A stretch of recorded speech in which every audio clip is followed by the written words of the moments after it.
लिया। आनंद के साथ उत्सव मनाया जा रहा था। एक दिन गुरु असिता राजकुमार को देखने राजमहल पहुंची। राजन, मैं बहुत प्रसन्न हूँ। आपकी कृपा गुरुदेव। राजन, क्या आपने इस बालक के शरीर पर जो निशान है उसे देखा? यह निशान इस बालक के महानता का प्रतीक है। भविष्य में यह बालक महान व्यक्ति बनेगा। मेरी बात मानो तो इस बालक का नाम हम सिद्धार्थ रखें। जैसी आपकी आज्ञा।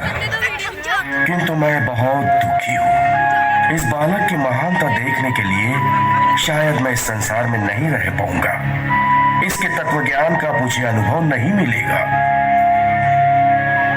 आप क्या कह रहे हैं गुरुदेव? मेरे तो कुछ समझ में ही नहीं आ रहा है। कुछ समय तक प्रतीक्षा करो।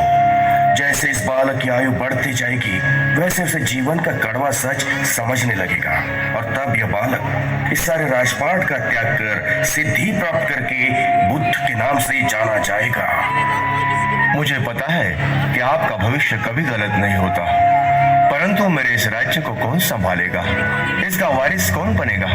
बताइए गुरुदेव, हम इसका अर्थ क्या निकालें? नहीं राजन, नहीं। इसके उपरांत मैं तुम्हें अधिक कुछ नहीं बता सकता। जरा धीरज रखो। समय धीरे धीरे बीतता गया। अब सिद्धार्थ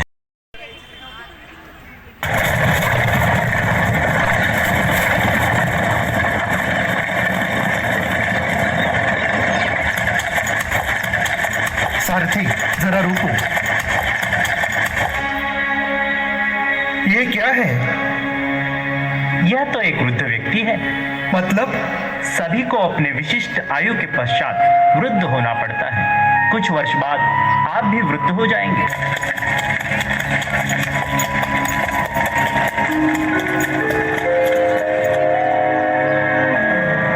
सारथी, वो मनुष्य क्यों रो रहा है? उसे कुष्ठ रोग हुआ है और उसकी वेदनाओं को वो सह नहीं पा रहा। इस कारण से वो रो रहा है।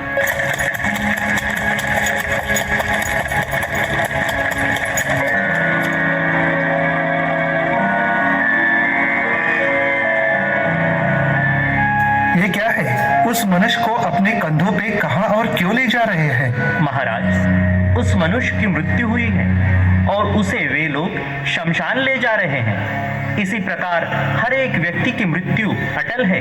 मृत्यु ही जीवन का शाश्वत सत्य है। तो आगे चले महाराज।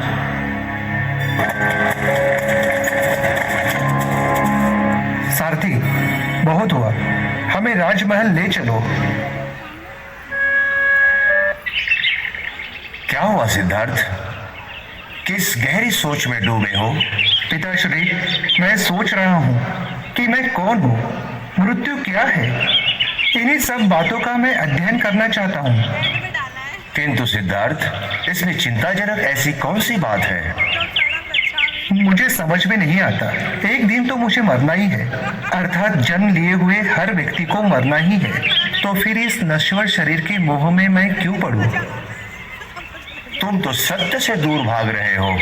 तुम क्षत्रिय हो और तुम्हें इस राज्य का राजा बनना है। पिताश्री, आप भी एक दिन वृद्ध हो जाओगे। आपका भी शरीर एक दिन नष्ट हो जाएगा। इस शरीर के संबंधित सारे बंधन मुझे तोड़ने ही पड़ेंगे। ये कड़वा सत्य है और इसे मानना ही पड़ेगा। मैं मेरे सारे बंधन तोड़ना चाहता हूँ। मैं संन्यास लेकर भिक्षा मांगूंगा। इसलिए इस मोह माया से मैं मुक्ति चाहता हूँ। आपका आशीर्वाद चाहिए पिताश्री। रुक जाओ, मूर्खों जैसी बात मत करो। जो हुआ उसे भूल जाओ। तुम्हारे मित्र तुम्हारी प्रतीक्षा कर रहे हैं। किंतु सिद्धार्थ के मन में वे सारी बातें घर कर बैठी। अपनी पत्नी और पुत्र के साथ वह मग्न तो था, पर अंत में उसने अपने मन में निर्धार किया और राजपाट त्याग कर वह वहां से निकल पड़ा। दिन पर दिन गुजरते जा रहे थे और सिद्धार्थ ने भिक्षा का मार्ग चुन लिया। भिक्षा में जितना मिला उतना खाकर साधु संतों के साथ जीवन का रहस्य ढूंढने की कोशिश कर रहा था।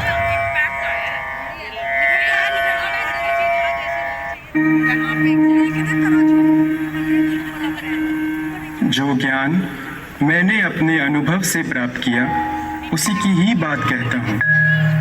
इस यात्रा में सर्वप्रथम आप ही मेरे शिष्य बनेंगे। आपकी करुणा से हम धन्य हुए प्रभु।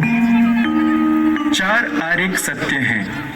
पहला, जब तक सृष्टि रहेगी दुख मनुष्य के साथ छाया बनकर चलेगा। दूसरा, इस दुख का कारण है किसी वस्तु को स्वयं से पकड़ कर रखना। तीसरा, मुक्ति के लिए विवेक जगना आवश्यक है। स्वयं को केंद्रित करो, जो आए, चाहे दुख की सूचना या आनंद की परछाई, इसके बीच स्वयं को स्थिर रखो।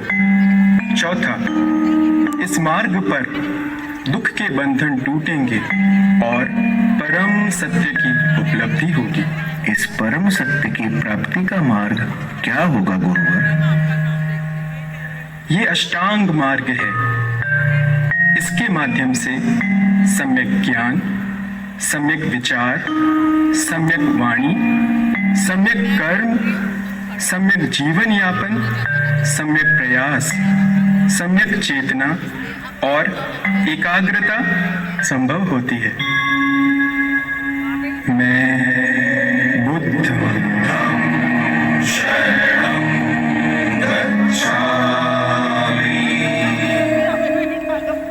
मैं स्वयं धर्म